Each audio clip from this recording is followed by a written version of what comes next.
Right, welcome back. You still are with Sunday Sport. My name is Nicole Kente, standing in for Tony Ndoro. Now, yesterday, my colleague Morena Mutupi was joined by Cricket South Africa interim chairperson Justice Zach Yaqub and former board member Marius Skuman, which he had on his show on Inside Sport. Now, President of the Cricket South Africa's Members Council, Rihan Richards, wants to respond to some of the things that were said on Inside Sport. Of course, we do have him live with us this evening. We still also have my colleague Liam Dal-Calm also with us. Rihan, thank you so much for joining us this evening. So tell us about the show that you watched yesterday. What exactly would you like to respond to? Thank you very much, Nicole, for allowing me this opportunity. I just needed to put on record our side as the Members Council response into a lot of the matters that were stated yesterday.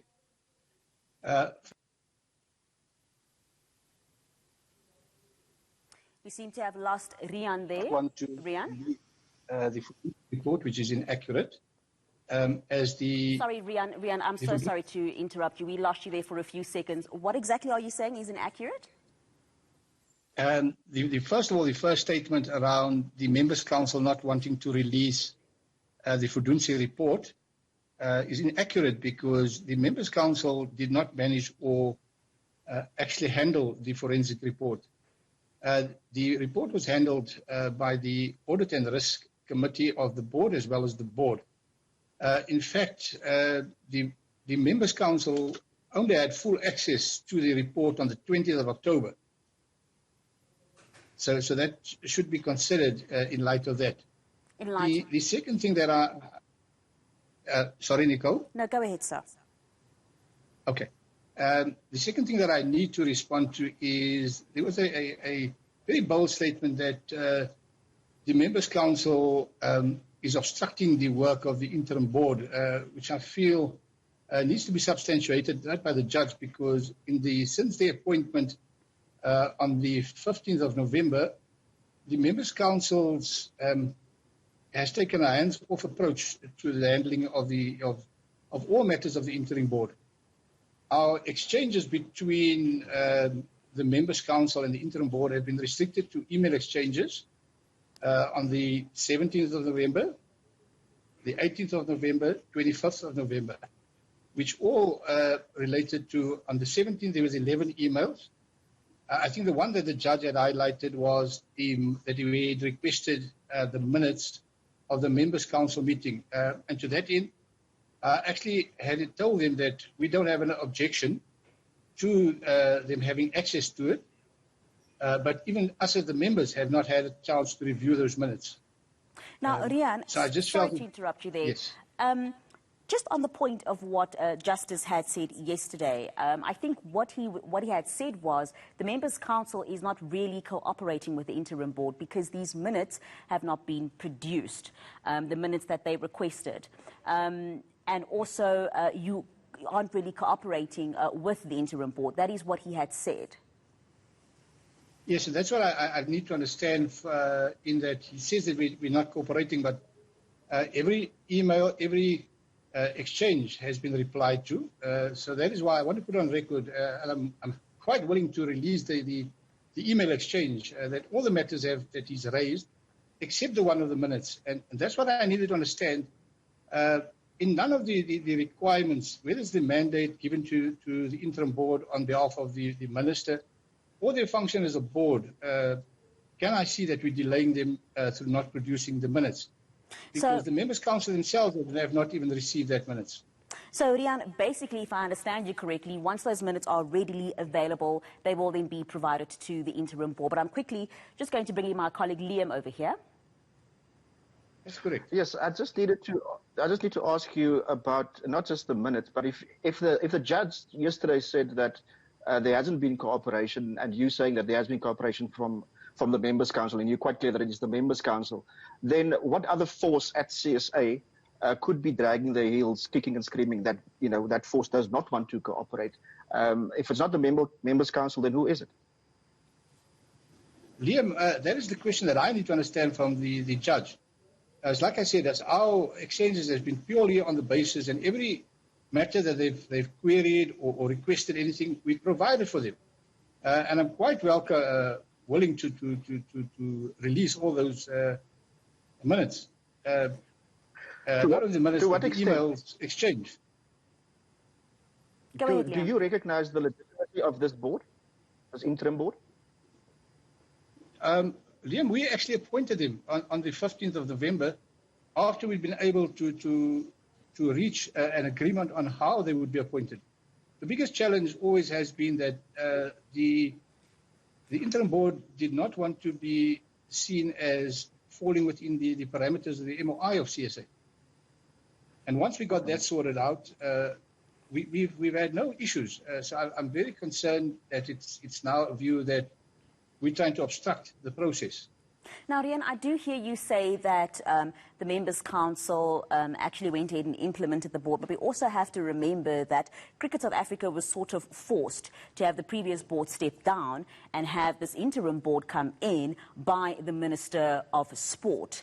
The other thing that could be, a bit of a conflict of interest is that all of the individuals that stepped down from the Cricket South Africa board all sit at the Members' Council, except for one or two of them.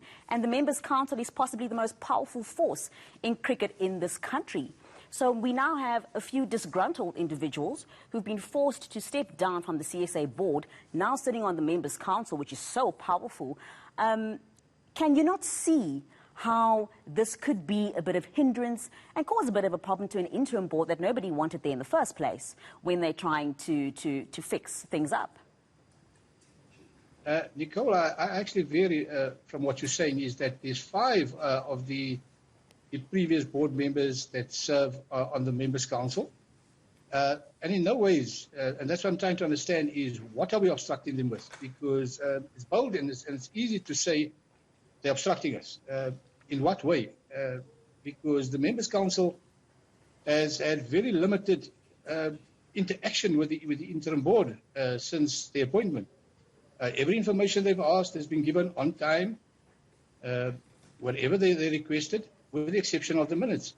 So if that is the obstruction, I need to understand from the interim board, how are we delaying them with this? Because as I said previously, there's no way that I can see the relevance for the delay in this minutes, because it doesn't form part of any of the things they need to deliver on. So, Rihan, thank you so much for clearing that up and saying that there's no hindrance from the Members' Council. The one thing that is clear is that there have been issues within administration at Cricket South Africa prior to the formation of this interim board. So, what plans have the Members' Council put in place in order to assist this interim board in clearing out all of these controversies that have been there for the longest period of time, so that we can get to a space that cricket is in a much better place, not only for the players, not only for the fans, but for every single individual who has passion and works within administration? What plan has the Members' Council set out, seeing as though you've got no issue with the interim board? What are your plans? Okay, Nicole, in this respect, is even the previous board, together with the Members' Council, had developed a roadmap of all the things that needed to be addressed in Cricket South Africa. Where it is the review of the governance structure, and it's very clear that we've done a lot of work which is not being recognized. As much as the MOI, Marius Kuman, myself, sat on a committee together that was chaired by Angela Karulison and 1 or 2 other independents, together with Bowmans, and we redrafted the complete MOI and presented it to the interim board. The only thing that needs to be now finalized is the makeup of that board, which naturally has to be considered with all the relevant stakeholders, and not just the Members' Council. The Members' Council has a lot of power, it appears to be, but we have restricted powers as well. Our powers are restricted to the MOI itself, the domestic cricket structures, and those type of things.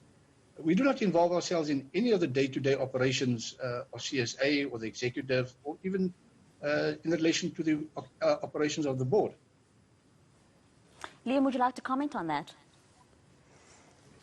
I would just like to ask, once the interim board has served its 3-month term, at what point are you going to get to a point where you will feel confident that the folks who pay for tickets to the stadiums, the folks who pay for whatever platforms they watch the game on, that they will have confidence in the way the game is run in South Africa? Do you see that as a long and winding road, or do you think, once this interim board has run its course, you can turn the ship around fairly quickly? I think, as Marius had actually alluded to it, there's a lot of things that we can fix very quickly.